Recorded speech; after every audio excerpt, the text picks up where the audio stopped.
Angela চাওক যে কাইলৈ অমিত শ্বাহৰ প্ৰথমখন নিৰ্বাচনী সভা লখিমপুৰত অনুষ্ঠিত হ'ব প্ৰায় 11 বজাত এই নিৰ্বাচনী সভা অনুষ্ঠিত হ'ব কিন্তু ক'ব লাগিব যে বতৰে কালি কিছু বিধি পথালি দিছে আৰু বতৰে কিছু পৰিমাণে যেটো এটা বৃহৎ পেণ্ডেল বনোৱা হৈছিল সেই বৃহৎ পেণ্ডেলৰ কিছু পৰিমাণে ক্ষতিসাধন কৰিছে আৰু আজি যুদ্ধগতিত এই পেণ্ডেলৰ নিৰ্মাণ কাম চলি আছে মই দেখুৱাব বিচাৰিম যে প্ৰায় 200তকৈও অধিক যিসকল কৰ্মী বা শ্ৰমিক তেওঁলোক নিয়োজিত কৰা হৈছে আৰু তেওঁলোকে এই পেণ্ডেলটো আজিৰ ভিতৰত সম্পূৰ্ণ কৰি তুলিব আৰু ইয়াতেই প্ৰায় 1 লাখ লোকৰ সমাগমেৰে এখন বিশাল ৰাজনৈতিক সভা অনুষ্ঠিত হ'ব নিৰ্বাচনী প্ৰচাৰ সভা অনুষ্ঠিত হ'ব সেই প্ৰচাৰ সভাতেই অংশগ্ৰহণ কৰিব অমিত শ্বাহে আৰু লখিমপুৰ লোকসভা সমষ্টিৰ প্ৰাৰ্থী প্ৰধান বৰুৱাৰ হৈ সেই নিৰ্বাচনী প্ৰচাৰ অনুষ্ঠিত হ'ব ইতিমধ্যে প্ৰস্তুতি প্ৰায় সম্পূৰ্ণ হৈছে বিভিন্ন স্থানৰ পৰা লখিমপুৰ লোকসভা সমষ্টিৰ বিভিন্ন স্থানৰ পৰা লোকসকল আহি ইয়াত উপস্থিত হ'ব আৰু কালি বিয়লিৰ ভাগত অহা এজাক বতাহে কিন্তু কিছু পৰিমাণে ইয়াত ক্ষতিসাধন কৰিছে আৰু সেই যি ক্ষতিসাধন কৰিছিল পেণ্ডেল এটা অংশ প্ৰায় উৰুৱাই নিছিলে সেই উৰুৱাই নিয়া অংশ ইতিমধ্যে মেৰামতিৰ কাম চলি আছে আৰু আজিৰ দিনটোৰ ভিতৰতে এই পেণ্ডেলৰ কাম সম্পূৰ্ণ হ'ব বুলি আমি জানিব পাৰিছো আৰু আমি কথা পতাৰ চেষ্টা কৰিম আসলতে কিমান সংখ্যক লোকৰ ইয়াতে সমাগম হোৱাৰ আশা প্ৰকাশ কৰিছে বা তেওঁলোকে কেনেদৰে এতিয়াও প্ৰস্তুতি চলাই আছে মই অকণমান কথা পতাৰ যত্ন কৰিম কাইলৈ যিহেতু প্ৰথমখন সভা কালি বতৰেও কিছু ব্যাঘাত জন্মাইছে গতিকে কাইলৈ কিমানমান লোক সমাগম হ'ব এই অনুষ্ঠানত কাইলৈ আপোনাৰ প্ৰায় 1 লাখৰ ওচৰ মানুহ জনসাধাৰণ ইয়াত উপস্থিত থাকিব কালি কিছু পৰিমাণে বতৰে বিঘ্নিত কৰিছে কালি অকণ আবেলি পৰত অকণমান হেৰি হ'ল বতৰৰ কাৰণে অকণমান পেণ্ডেলৰ অকণ ক্ষতি হ'ল গতিকে দ্ৰুতগতিত কাম চলি আছে আবেলি পৰলৈকে আমাৰ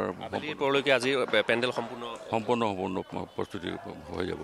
কাইলৈ বহু লোকৰ সমাগম ঘটিব বিভিন্ন স্থানৰ পৰা আহিব গতিকে তেওঁলোকৰ অহা যোৱা ক্ষেত্ৰত কেনেকুৱা ধৰণৰ ব্যৱস্থা কৰা হৈছে অহা যোৱাৰ ক্ষেত্ৰত আপোনাৰ যান বাহনৰ আপোনাৰ ব্যৱস্থা কৰা হৈছে সকলো সমষ্টিৰ পৰা ধৰক আহিব মানুহ জনসাধাৰণ গতিকে সৰু বাহন ডাঙৰ বাহন বাছ ইত্যাদি কৰি আমাৰ ব্যৱস্থা কৰা হৈছে আমি দেখিছোঁ যে বিজেপি এতিয়াও প্ৰচাৰ বিভিন্ন স্থানত চলাই আছে কাইলৈ যিখন কেন্দ্ৰীয় গৃহমন্ত্ৰীগৰাকী আহিব গতিকে জনসাধাৰণ আহিব নিশ্চয় জনসাধাৰণ পূৰা উৎফুল্লিত হৈ আছে ইয়াত আহিবৰ কাৰণে এখন সভালৈ আৰু বিশাল এখন আপোনাৰ ৰাজনৈতিক সভা হ'ব যিহেতুকে এখন সভাৰ কাৰণে চবে উপেক্ষা কৰি আছে ধন্যবাদ জনাইছোঁ মই পুনৰ কৈছোঁ যে এই যিখন অমিত শ্বাহৰ কাইলৈ নতুন যিখন লখিমপুৰত প্ৰথমখন সভা অনুষ্ঠিত হ'ব প্ৰায় 11 বজাত আহি ইয়াত উপস্থিত হ'ব আৰু তাৰ বাবে প্ৰস্তুতি সম্পূৰ্ণ হৈছে বতৰে কিছু বিধি পথালি দিছিল কালি বিয়লিৰ ভাগলৈ বতৰে কিছু বিধি পথালি দিছিলে কিন্তু এতিয়াও সেই বিধি পথালি আঁতৰাবৰ বাবে প্ৰায় 200তকৈও অধিক শ্ৰমিক ইয়াত নিয়োজিত কৰা হৈছে আৰু তেওঁলোকে যুদ্ধগতিত এই যি মূল পেণ্ডেল সেই মূল মণ্ডপ এতিয়া প্ৰস্তুত কৰাত লাগি পৰিছে আৰু ক'ব লাগিব যে লখিমপুৰ লোকসভা সমষ্টিৰ 9টা বিধানসভাৰ সকলো স্থানৰ পৰা লোক ইয়াত সমাগম হ'ব প্ৰায় আশা কৰা হৈছে প্ৰায় 1 লাখতকৈও অধিক লোকৰ সমাগমেৰে অমিত শ্বাহৰ যিখন প্ৰথমখন লোকসভা নিৰ্বাচন কেন্দ্ৰিক কাইলৈ সভা সেই সভাত বহু লোকৰ সমাগম ঘটিব গতিকে যদি চাই যে ইয়াৰ পিছতে তেওঁ গহপুৰত এখন সভাত অংশগ্ৰহণ কৰিব তাৰ পিছতে তেওঁ ডিব্ৰুগড়লৈ যাব গতিকে এই যি প্ৰস্তুতি সেই প্ৰস্তুতি আমি দেখুৱাই আছোঁ যে বতৰে যদি বিধি পথালি নিদিলেহেঁতেন তেতিয়াহ'লে আজি এই সম্পূৰ্ণ পেণ্ডেল প্ৰস্তুতি হৈ গ'লহেঁতেন আৰু কাইলৈ কোনো বিধি নথকাকৈ ইয়াত সভা অনুষ্ঠিত হ'লহেঁতেন কিন্তু এতিয়াও ক'ব পাৰি যে বিয়লিৰ ভাগলৈ এই যি মূল মণ্ডপ আছে সেই মূল মণ্ডপৰ কাম সম্পূৰ্ণ হৈ উঠিব আৰু সকলোৱে আহি যাতে ইয়াত বহি আসন গ্ৰহণ কৰি এই সভাত অংশগ্ৰহণ কৰিব পাৰে তাৰ বাবে কিন্তু প্ৰস্তুতি এতিয়া সম্পূৰ্ণ কৰি তোলা হৈছে গতিকে মই অকণমান কথা পাতিবলৈ আহিছোঁ আপোনাৰ ওচৰলৈ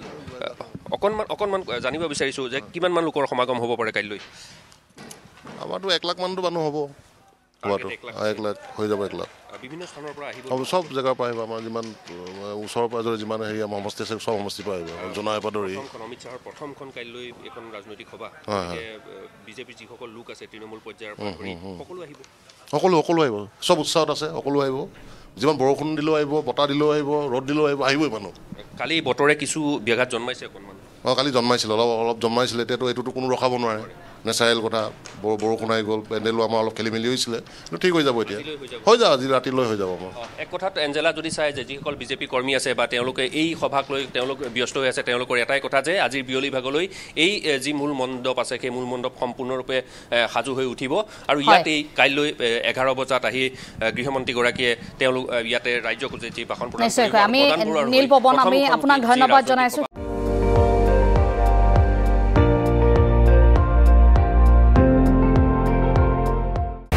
আপুনি চাই আছে ND24